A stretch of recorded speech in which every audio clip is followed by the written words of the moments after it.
Unidad 3, tratamiento de la señal, modulación, codificación de la señal digital. Bien, este tema, que se basa en este apunte para su desarrollo, plantea distintos métodos de codificación agrupados según sea la transmisión analógica o digital. Dice aquí que la codificación de la señal a transmitir depende de la naturaleza de los datos a enviar y del tipo de medio de transmisión, es decir, el tipo de señal que soporta ese medio, analógica o digital, y el tipo de señal física también, radio, electricidad, óptico. Los distintos métodos de codificación pueden agruparse según el tipo de transmisión. Antes de continuar, es bueno entender en qué contexto estamos pensando utilizar estos conocimientos. Entonces, vamos a ver este esquema donde tenemos un sistema de comunicaciones bien simple que está uniendo una computadora o servidor terminal, un procesador central de datos con una terminal remota, por ejemplo queriendo acceder desde aquí a esto que podría ser el servidor de oficina o el de un banco. ¿Y cómo conectamos eso? A través de un sistema, en este caso de cables de cobre, como si fuera la red telefónica, y para eso vamos a utilizar equipos moduladores de moduladores. Eso es lo que significa modem. Hay un modem de cada lado y ese modem trabaja produciendo lo siguiente: hace una transformación digital analógica, de manera que tenemos el terminal, o bien puede ser también otro extremo el servidor, que tiene una salida y entrada de forma de señal digital, que generalmente dibujamos de esta forma para representarla. Y por el otro puerto de entrada al que está conectado el módem se produce una señal de naturaleza analógica en forma de ondas que están moduladas determinados tipos de símbolos, es decir, van a tomar discretos valores, no todos los infinitos valores que podrían representar las ondas, y pueden variar aquí todas las magnitudes o solo algunas de las que componen una señal eléctrica, es decir, la frecuencia, la fase y o la amplitud.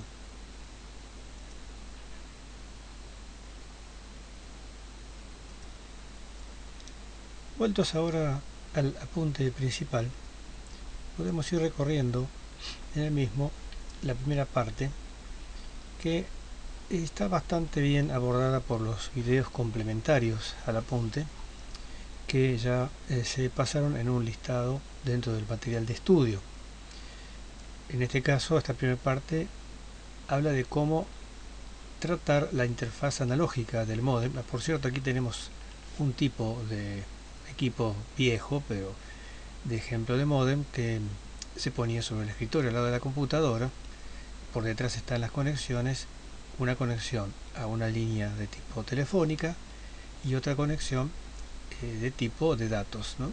Con un puerto generalmente RS232 y la norma B.92 que dice aquí es una de las especificaciones o recomendaciones de la Unión Internacional de Telecomunicaciones. Esta es una marca muy famosa de los modems, la US Robotics. Bueno, los modems en su parte analógica pueden producir modulaciones de amplitud, lo que llamamos ASK. Amplitud no necesita explicación. Shift gain es desplazamiento o conmutación por desplazamiento. En este caso sería conmutación por desplazamiento de la amplitud. Así debería leerse. FSK sería conmutación por desplazamiento de la frecuencia, donde claramente es la frecuencia la variable de la señal analógica donde se van a imprimir los símbolos de información. Y PSK es la conmutación por desplazamiento de la fase, donde podemos ver aquí el ejemplo. Por ejemplo, para el 1 se tiene una modulación en fase que comienza en 0 grados, y para los ceros se comienza con 180 grados. Entonces el receptor va viendo con respecto a su propio reloj, que está sincronizado con esta trama, con esta señal, va viendo cómo cae la fase, y si es 0 grados, si está en fase, pensará que entró un 1, y si está en 180 grados la onda, pensará que entró un 0. Hay formas diferenciales de hacer esto mismo, una modulación por desplazamiento diferencial de la fase. Hay formas de hacerlo en cuadratura, es decir, en un cuadrante, donde tenemos representados como en trigonometría los 4 sectores de ángulos que conocemos, ¿no? De 0 a 90, de 90 a 180, de 180 a 270 y de 270 a 360. Y QAM. Esto lo paso rápido porque QAM es una forma también de hacer, y se puede hacer con este mismo circuito, el QPSK. QAM, como ya se ha visto en los vídeos, no voy a extenderme mucho, ingresan los bits en forma serial, se presentan en forma distribuida en partes iguales a los convertidores digitales analógicos, y el procesamiento siguiente termina modulando una portadora, lo que se dice en cuadratura. Hubo una modulación con un fasor que está alineado con el eje Y, y una modulación alineado a 90 grados con lo que llamamos el eje Q. La suma de estos dos van dando fasores que llegan hasta estos puntos. Por ejemplo, estos de máxima amplitud, estos de amplitud intermedia y estos que son los de amplitud menor. La modulación podrá ser de diferentes cantidades de puntos, y cuantos más puntos tenga en lo que se llama la constelación, podrá llevar la información de mayor cantidad de dígitos de entrada al mismo tiempo. Hasta aquí es el modulador, la parte moduladora del módem. Aquí vendría insertado en el medio de enlace, cable, radio, fibra óptica, y la parte receptora o demoduladora hace el proceso inverso. Va a tomar la señal, la va a presentar a dos moduladores. La demodulación se hace también con el proceso de modulación, y van a entrar al revés. Si antes entraron a un convertidor digital analógico, pues lo harán ahora a un convertidor de analógico a digital, donde vamos a recuperar, si todo se lo viene en el camino, la misma secuencia de salida binaria que ingresó por el lado del modulador. Bien, continuando con la salida analógica, digamos, lo que mediríamos en esta parte con un osciloscopio, sería algo como esto. Aquí estamos viendo dos posibles estados de modulación, o dos posibles símbolos de, por ejemplo, los 16 de QAM, 64 QAM, etc. Aquí tenemos en marrón, si se alcanza a ver, una amplitud en seno y otra amplitud en coseno. Esto sería el eje Y, y esto sería el eje Q. La suma de los dos es lo que está dando la onda en verde. ¿Sí? Aquí tenemos verde, seno más coseno. Tenemos una fase de 90 grados para coseno, una fase de 0 grados para seno, y nos está resultando una fase de más o menos 45 grados para lo que sería la onda seno más coseno.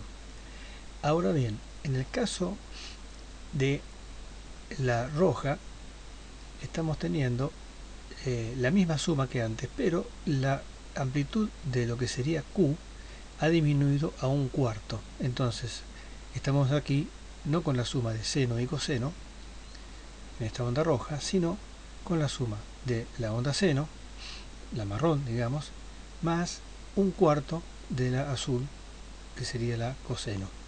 La resultante no es solamente de menor amplitud, por el hecho de que una de las dos componentes fasores, en este caso Q, tiene menos amplitud, sino que además la composición de los dos fasores de distinta amplitud ha dado una fase diferente. Es decir, la onda roja, la modulación en ese momento, que transcurre como la onda roja, tiene una amplitud y una fase diferente de la onda verde. ¿Sí? Ese es el funcionamiento y la manera de imprimir los símbolos de información, es decir, símbolos que contienen información, en la portadora que está conectando un módem con el otro a través del medio analógico.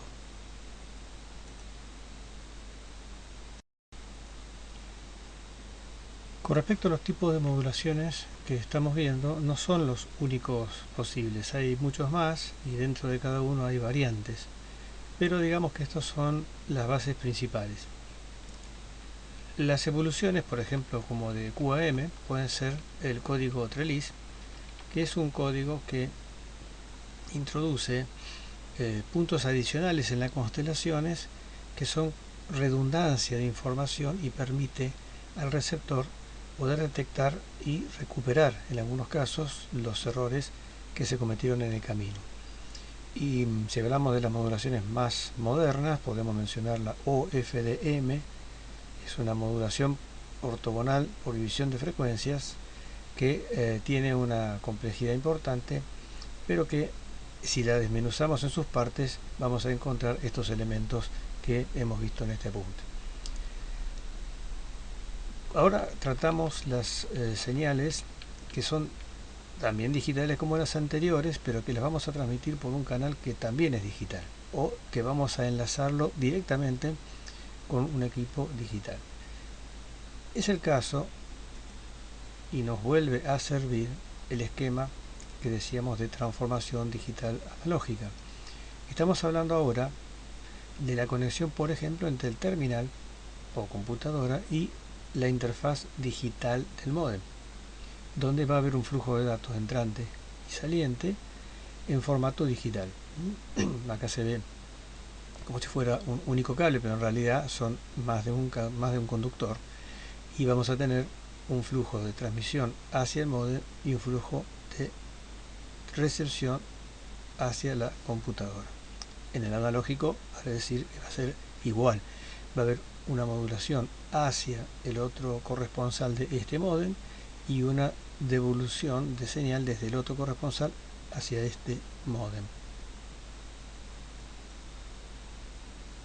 Bien, el problema principal a resolver cuando las señales son en banda base digital, es decir, se van a transmitir sin una modulación, sin un módem de por medio, es mantener el sincronismo, porque la señal sale de un transmisor digital y tiene que ser leído correctamente por un receptor, que tiene que buscar en el momento adecuado del bit la lectura. Si no estuvieran leyendo a la misma velocidad, podrían encimarse o perderse lecturas. Por lo tanto, el reloj del transmisor de un lado tiene que estar alineado con el receptor del otro y viceversa. Es decir, el receptor de un lado, del otro lado, alineado con el transmisor del lado corresponsal.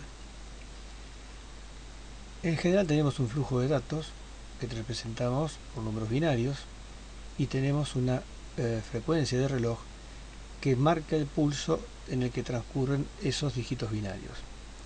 Una forma de señal, la más conocida en nuestras plaquetas de circuitos, es la NRZ, por ejemplo, tensiones de 5 o 12 voltios y 0, que se llaman NRZ, significa no retorna a cero, y es porque cuando tenemos cadenas largas de unos, la señal se queda arriba, como aquí por ejemplo tenemos dos unos, y no hay ningún retorno a cero. RZ es una señal que se llama así porque sí dura la mitad del bit y en la mitad retorna a cero. Entonces, por ejemplo, aquí donde teníamos un pulso ancho con NRZ, ahora tenemos dos pulsos con RZ. NRZ y RZ en este caso están como señales unipolares, es decir, tienen una tensión máxima y luego cero. Por lo tanto, si a lo largo del tiempo midiéramos el promedio de señal, veríamos que hay una tensión o componente de corriente continua acumulada en el receptor del valor de la mitad de la amplitud máxima de los pulsos. Eso es un problema que debemos eliminar. Se podría eliminar en estas señales convirtiéndolas en bipolares. Eso lo hace la señal AMI. La señal AMI es marca alternada, en el término de datos, en la jerga de datos se le dice marca al 1 y espacio al 0. La marca va alternada. ¿Qué se logra con esto? Bueno, además de eliminar la componente promedio de corriente continua a lo largo del tiempo, se logra también disponer una posibilidad de recuperar, o mejor dicho, más bien de detectar errores. Porque si aparecieran dos pulsos de polaridad positiva o negativa, inmediatamente uno al lado del otro, por ejemplo, este es positivo, si este también fuera positivo, el receptor sabría que hubo un error, porque no puede haber uno positivo y uno negativo. Perdón, dos positivos o dos negativos. Ahora, ¿por qué es importante alternar, tener pulsos, alternar marcas? Bueno, principalmente lo que se busca es tener flancos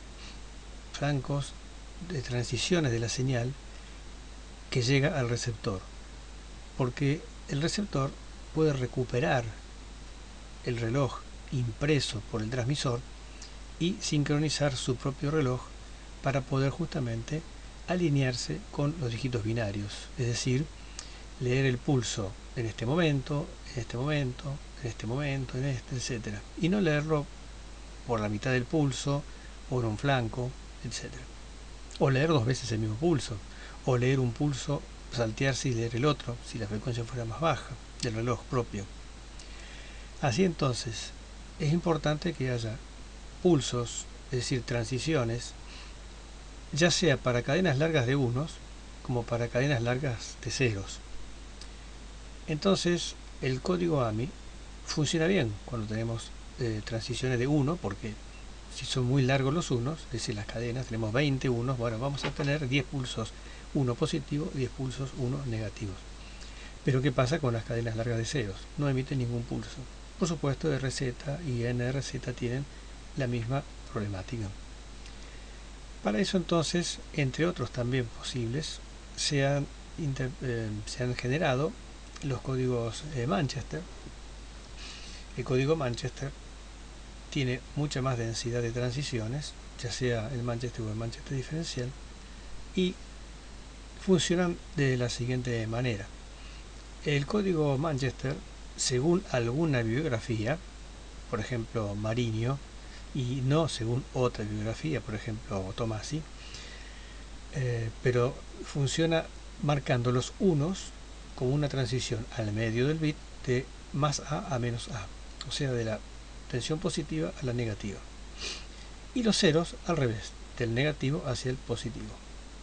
Es muy fácil de dibujar el código Manchester. A la mitad del bit, si es un 1, ponemos una flecha hacia abajo, si es un 0, una flecha hacia arriba, y así siguiendo. Después unimos, ¿sí?, los pulsos correspondientes, los techos de los pulsos. El Manchester diferencial, su regla de funcionamiento es: si tenemos un 0, habrá una transición, no importa si de subida o de bajada, al inicio de ese dígito binario. Y si tenemos un 1, como aquí, en la transición del bit anterior a ese no habrá transición, no habrá flanco de transición entre los dígitos binarios. Por ejemplo, aquí vuelve a aparecer un 0, así que deberíamos encontrar al inicio de este bit 0 una transición, y efectivamente aquí está.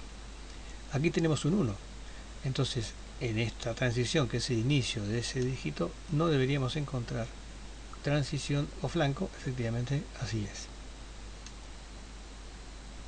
Y luego tenemos otra manera de hacer la transmisión de los pulsos de reloj impresos en la señal de datos que queremos transmitir, porque de eso se viene tratando, que es el código HDB3, que significa High Density Binary 3, es un código de alta densidad binaria que no permite más de 4 ceros, más de 3 ceros seguidos en realidad. El cuarto cero lo va a contrarrestar, lo va a violar, ¿sí?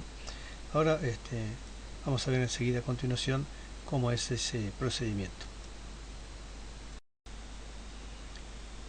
Bien, como decíamos, aquí si miramos ahora otra vez la secuencia digital binaria que estamos representando con los diferentes códigos, el caso de HDB3 empieza como AMI, es decir, durante el pulso 1 tiene una polaridad positiva en este caso, el 0 se señaliza como 0 voltios, el siguiente 1 alterna la marca, es decir, tenemos una polaridad ahora negativa, continúan dos ceros.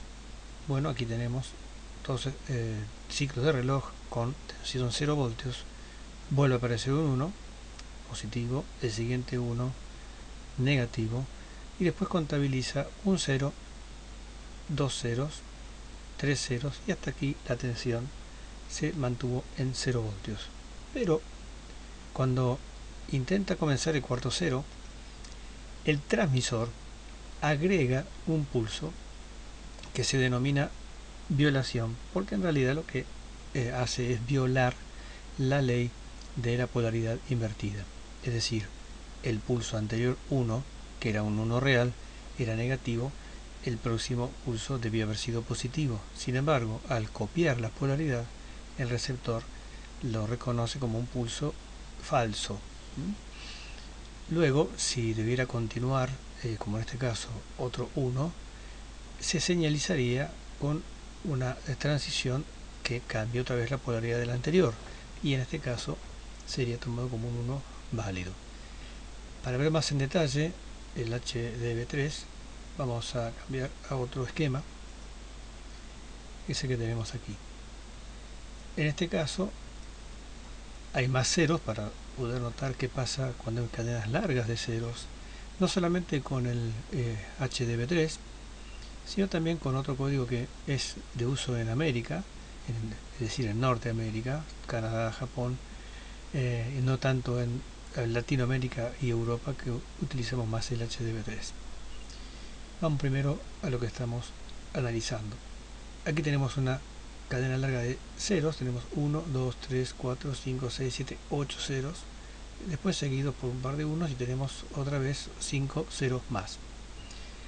Bueno, el código bipolar AMI, un 1, el 1 siguiente con polaridad invertida, todos los ceros sin transiciones, 1, 1, 5 ceros, 1, 1.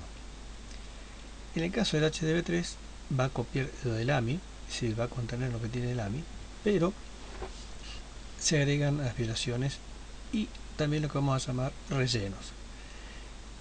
Como decíamos, tenemos dos unos, se alterna la marca, luego tenemos cuatro ceros. El cuarto cero, el transmisor no lo puede dejar pasar, entonces introduce un pulso de violación de la ley de la paridad, es decir, copia la paridad del pulso anterior, la polaridad en realidad. Al ser de la misma polaridad, el receptor la va a rechazar y sabe que este pulso no lo tiene que tener en cuenta y va a dar como salida un 0. Pero todavía estamos lejos del receptor. Luego, si contabiliza el transmisor que va tomando los bits de entrada, va analizando y va diciendo qué es lo que tiene que producir la salida, cuando ingresan estos otros 4 ceros, ve que efectivamente son 4, así que sabe que tiene que volver a agregar una violación en el cuarto siguiente, o sea, un 0, 2, 0, 3, 0, cuarto 0, violación. Un 0, 2, 0, 3, 0, cuarto 0, otra violación. Pero para que la violación sea tal, tiene que copiar la polaridad del pulso anterior. ¿Qué pasaría si esta violación simplemente copiara la polaridad de la violación anterior y hubiera una cadena muy larga de ceros?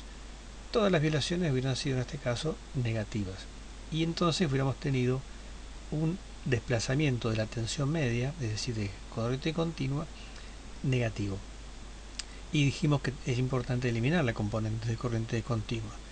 Bueno, entonces tenemos que también alternar la polaridad de las violaciones, pero para que siga siendo una violación tengo que agregar un pulso de relleno para que pueda copiarle la polaridad a este, pero que a su vez la polaridad del relleno sea inversa a la polaridad de la última violación.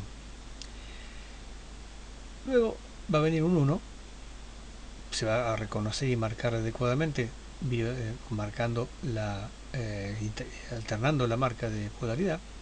Otro 1, se alterna la marca de polaridad, y después seguirían 4 ceros. Bueno, al cuarto cero corresponde otra violación, pero tiene que ser de polaridad opuesta, a la última violación, que era positiva. Esta tendrá que ser negativa. Pero para que pueda ser tomada como violación, habrá que agregar el pulso de relleno negativo también en este caso. Si nos fijamos, a lo largo de las cadenas largas de ceros, empiezan a aparecer rellenos y violaciones de polaridad opuesta. Imaginémonos que tenemos infinita cantidad de ceros, tendríamos apareciendo cada 4 relleno positivo, violación positivo, relleno negativo, violación negativa, y así todo el tiempo, hasta que aparezca un 1 para señalizarse. De esta manera hemos logrado con este código también tener transiciones cuando son positivos, cuando hay unos, alternando positivo y negativo, y cuando hay ceros, agregando violaciones y rellenos. Ya que estamos aquí, analicemos cómo funciona el B8ZS, que es un código binario de 8 ceros sincronizados. O sea, es un código de sincronismo binario para 8 ceros consecutivos. Es lo mismo que este, muy parecido, solo que funciona de este modo. Permite hasta 8 ceros consecutivos. Mejor dicho, hasta 7. Cuando aparece el octavo cero, actúa, pero actúa de una manera más compleja dentro de este conjunto que el HDB3, porque en realidad espera que haya 8 ceros por lo menos seguidos. Entonces hace lo mismo que el HDB3, agrega un pulso de violación con polaridad igual al último pulso, y luego agrega una violación aquí, en lo que sería el segundo cuarto cero, sino en el séptimo. Agrega el relleno correspondiente para poder cambiarle la polaridad, y luego agrega un relleno más, ¿sí? Y ahí termina la secuencia. De esta manera, si se fijan, dentro de los 8 ceros ha puesto 2 violaciones de polaridad opuesta y 2 rellenos de polaridad opuesta, es decir, que la corriente continua quedó neutralizada. El valor promedio de tensiones de violaciones y rellenos sigue siendo neutro o cero. Ahora, en este caso, donde se acumularon 5 ceros, como este código permite hasta 8, no hace absolutamente nada y continúa la secuencia de los unos y los ceros señalizados como 0 voltios. Habría también otros códigos más, como dijimos con respecto a los modems. Hay más tipos de códigos de los que estamos viendo, pero principalmente estos son la base de todos los que podríamos discutir. Los otros tienen corrimientos de fases, o tienen modos diferenciales de tomar o de leer los dígitos binarios, pero lo importante es entender que hay que imprimir el sincronismo en la señal para que llegue al receptor y el receptor pueda recuperar ese sincronismo. Hablemos un poquito más de esto para terminar, volviendo al esquema. Lo que sucede es que, como dijimos, aquí va a transmitir una señal digital, y esta señal tiene que ser leída en sus momentos adecuados de cada dígito binario, pero el módem para eso tiene que saber cuándo empieza y cuándo termina, y para eso hay que sincronizar el reloj de este módem con el de esta terminal en este caso. Para no agregar un cable entre el reloj de aquí y el reloj de acá, lo que estamos haciendo es imprimir ese sincronismo en la señal. Y lo hacemos de esa manera con los códigos que hemos visto, los cuales los más eficientes son el Manchester en sus versiones o el HDB3. Ahora bien, ¿qué diferencia o qué ventajas hay entre uno y otro? ¿Por qué no usamos solamente Manchester? ¿Por qué no usamos solamente HDB3? Bien, una cosa importante a tener en cuenta es las transiciones de Manchester son muchas más de las de HDB3 o de 8ZS. Esto implica que Manchester diferencial utiliza mucho más ancho de banda, por lo menos el doble que HDB3. Y eso es muy importante. Si consideramos la relación entre baudios y bit por segundo, Manchester diferencial utiliza el doble de baudios, es decir, doble de velocidad de señalización o de símbolo que los dígitos binarios de información que transporta. En cambio, en HDB3 la relación es 1 a 1. Por lo tanto, para altas velocidades digitales binarias, más de 10 megabits por segundo, se utiliza HDB3, y hasta 10 megabits por segundo se puede utilizar Manchester. Eso es más o menos el uso de tecnología que se da en los circuitos digitales. Bien, complementando esto con los videos que hemos visto o que ustedes tienen que ver de la parte de modulación, van a tener un buen panorama bastante completo para el nivel de técnico, digamos, de lo que es la modulación y transmisión, tanto sobre líneas analógicas como canales digitales con los códigos que hemos visto de sincronismo imprimiendo el sincronismo de reloj en la propia señal de datos.